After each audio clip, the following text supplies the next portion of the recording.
Looks like Disney didn't learn a thing. Let's get into it.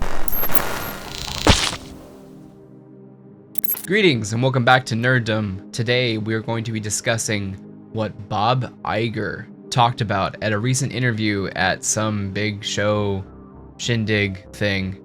I'm not even going to discuss what Elon really said because we're going to talk about the nerd business side. It's interesting to see the business angles that these big companies are going to do with some of these properties that we all know and love.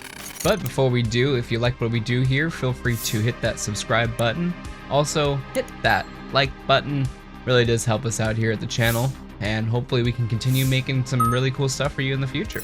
Anyways, back to what Bob Iger was saying. So this was at a recent interview. People are calling it a post-mortem on kind of what Marvel and Star Wars has been doing. Also, after the Panderverse, it seems like Hollywood kind of got shaken to its core a little bit. But the biggest thing that these business people, these corporations, what they care about is their dollars, their investment, and how much they're getting back. Because as a company, especially with shareholders, they need to make a profit and they need to make sure that they're doing the best that they can for those shareholders. So looking at this business-wise, you can see why maybe the dude in charge isn't really happy right now. Because as of recording, the Marvels has made $77 million domestically and $187 million worldwide. Now that's pretty different considering how much the Marvels cost to make. And I do believe these numbers also are split with the theaters. So if you're looking at how much the studio gets to take home, I do believe it is half. Feel free to correct me in the comments. Once these business fellows, once you hit their pocketbooks, once you hit their wallets, their bank accounts, something is going to need to change. But I don't think the lesson is correctly learned here because he said some interesting things. Bob Iger says, quality needs attention to deliver quality. It doesn't happen by accident. And quantity, in our case, diluted quality. And Marvel has suffered greatly from that. I would say right now my number one priority is to help the studio turn around creatively. How is an executive going to help the studio turn around creatively? Usually they would talk to mid-level management. They would talk to the people that are hiring the creatives. They would correct who they are hiring to bring in, but let's keep going. Often the story is not as strong as the original story. That can be a problem, but it just has to have a reason. You have to have a reason to make it beyond commerce. There has to be an artistic reason to make it, and we've made too many. By blaming it on dilution, by blaming it on there's too many, it seems like he's not learning the right lesson here. While yes, it is harder for a smaller groups of managers to manage a larger process, usually you would put in lieutenants to manage those processes. You would put in lieutenants to oversee things, but it looks like that didn't happen here. Kevin Feige should be the general in charge of the lieutenants. It doesn't make sense militarily, just follow me. He should be in charge of hiring the right people, trustworthy people, but it looks like Victoria Alonso got fired. It looks like a couple other people are out. Was there nobody in charge of these and they just had to generate content for Disney Plus because they had to have content on this platform that cost them a lot of money to create? And they've been working on this platform since 2014. So to launch it 5 years later, that's 5 years of investment. That's a lot. He continues, The Marvels was shot during COVID. There wasn't as much supervision on set, so to speak, where we have executives there really looking over what's being done day after day after day. So sure, maybe what we need is more suits hanging around the set, making creative decisions. That's gonna help. It looks like he's not even thinking about maybe they hired the wrong people for the job. This fixing should happen before you put film in a camera.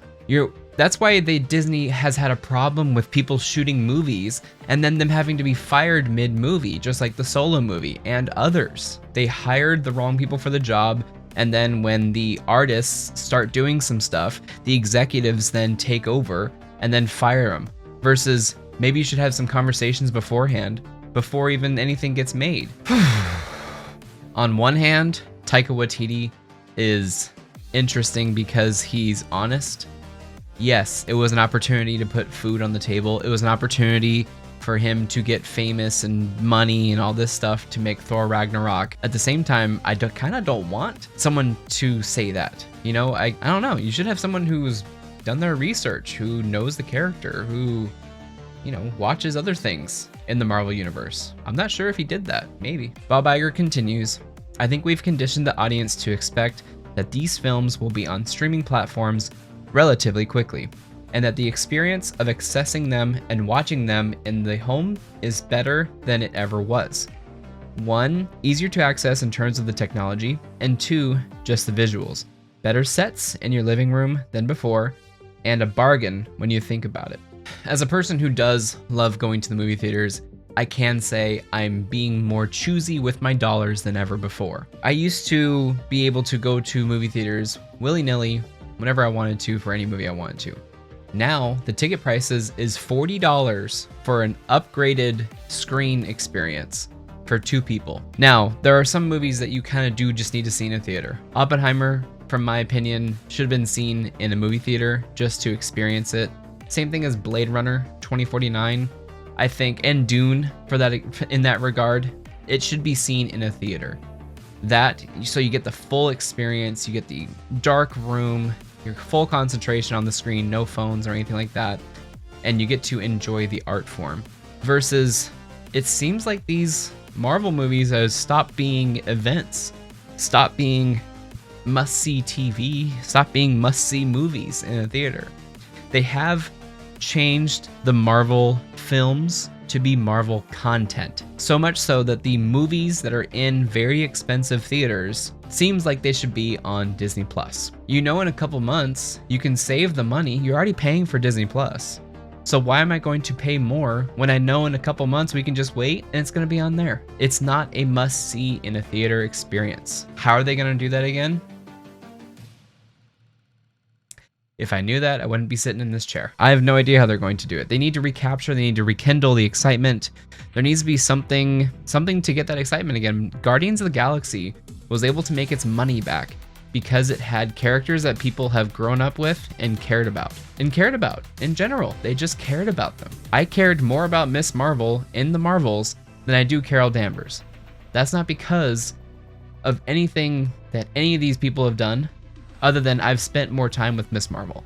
I've spent more time with Kamala Khan. There's been more screen time with her and her friends and her family than Carol has ever spent. But Carol is supposed to be the lead character. I still don't think that these characters and stories are being serviced. So in regards, I guess I agree with Bob. There needs to be a reason to tell a story, and not the reasons that you may think. It needs to be a good story. There needs to be something to it, some heart, some meat. Have you ever had a conversation with somebody and they tell you the entire story and you go, that was it?